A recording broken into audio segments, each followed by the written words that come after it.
Baiklah, kami di sini akan mempresentasikan hasil diskusi kami yang berjudul Manajemen Persediaan. Baiklah, izinkan saya memperkenalkan anggota kelompok kami. Di sini saya sendiri Ervina Pratama Mika dan teman saya Francis Regina dan saya Stephanie Marcelina. Baiklah, di sini ada beberapa pokok pembahasan. Yang pertama ada pengertian persediaan, yang kedua sasaran manajemen persediaan, yang ketiga fungsi persediaan, dan yang keempat faktor-faktor yang mempengaruhi persediaan, yang kelima biaya-biaya dalam persediaan, dan yang keenam ada metode pemesanan barang, dan yang ketujuh ada konsep biaya minimum.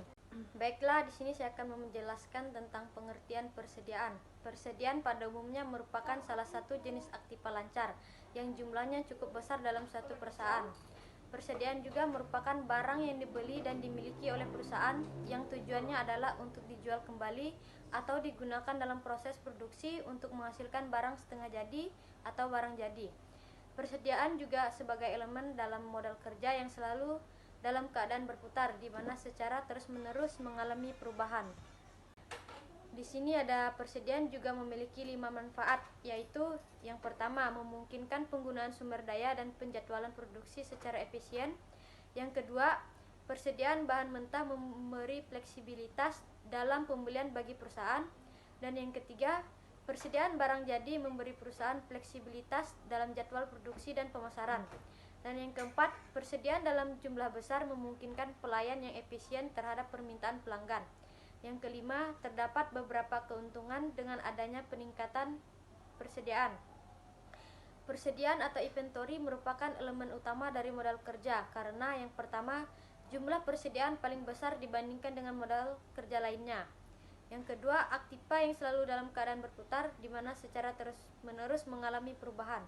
Dan yang ketiga, tingkat likuiditasnya paling rendah. Sasaran manajemen persediaan yang pertama, intinya mengatur tingkat persediaan yang tepat agar jumlahnya tidak terlalu besar dan tidak terlalu kecil.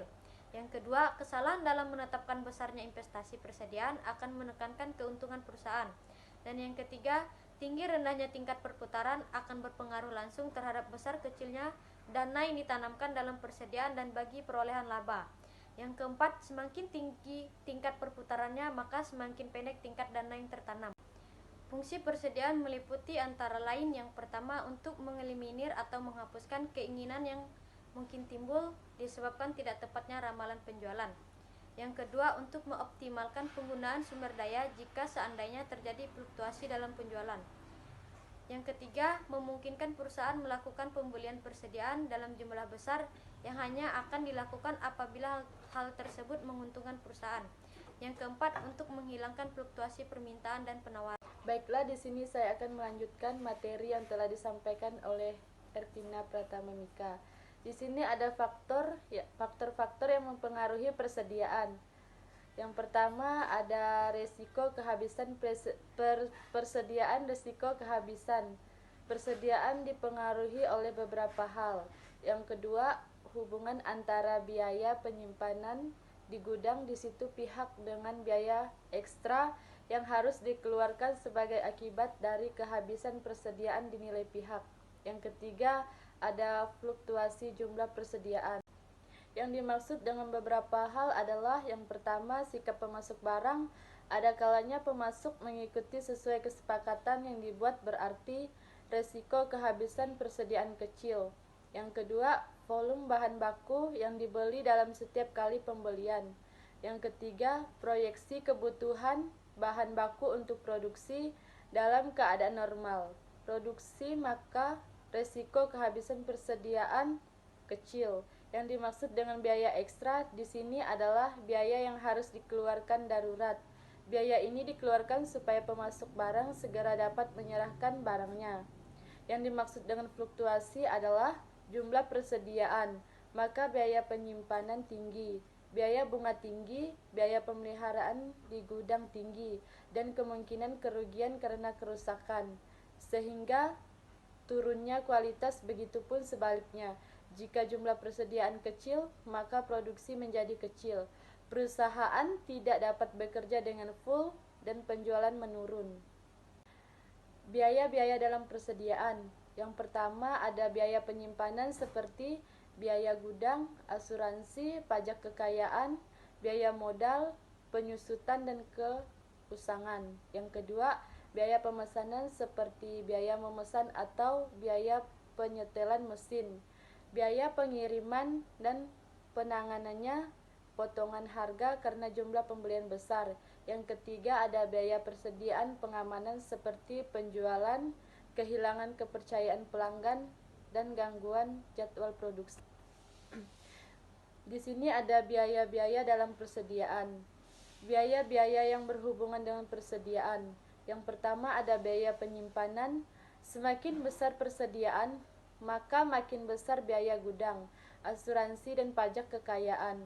Biaya penggudangan lebih terkait langsung dengan besarnya persediaan daripada dengan nilai barang yang dibeli. Yang kedua, biaya pemesanan adalah semua biaya yang dikeluarkan untuk memesan barang bila barang tersebut dibeli dari pihak lain. Biaya penyetelan mesin bila barang tersebut diproduksi sendiri. Yang ketiga, ada persediaan pengamanan. Adalah persediaan yang disimpan perusahaan dalam usaha mencegah kemungkinan kehabisan barang-barang untuk dijual. Jika persediaan pengamanan tidak mencukupi, perusahaan akan menanggung rugi karena kehilangan kesempatan untuk menjual dan hilangnya kepercayaan pelanggan. Baiklah, saya akan melanjutkan materi yang telah disampaikan oleh Stefani Marcelina, yaitu metode pemesanan barang.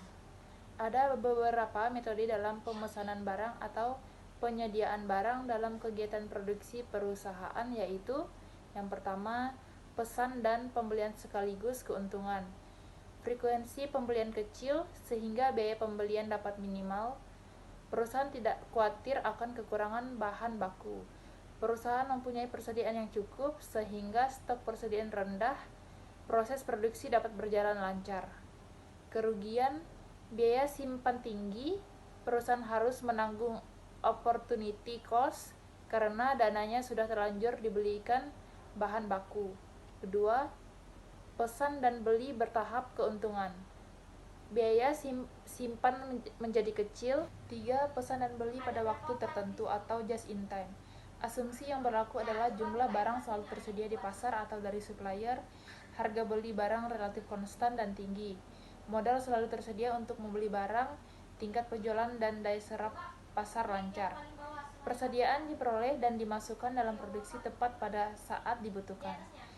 Dan tidak ada persediaan mengendap di gudang. Hal yang dibutuhkan yaitu pertama, sistem informasi persediaan dan produksi yang tepat. 2. Pembelian dengan efisiensi tinggi. 3. Pemasok yang dapat diandalkan. Dan 4. Pengelolaan yang efisiensi. 4. Pesan dan beli dengan metode EOQ adalah membeli barang dengan biaya minimal pada jumlah optimal. Konsep biaya minimum.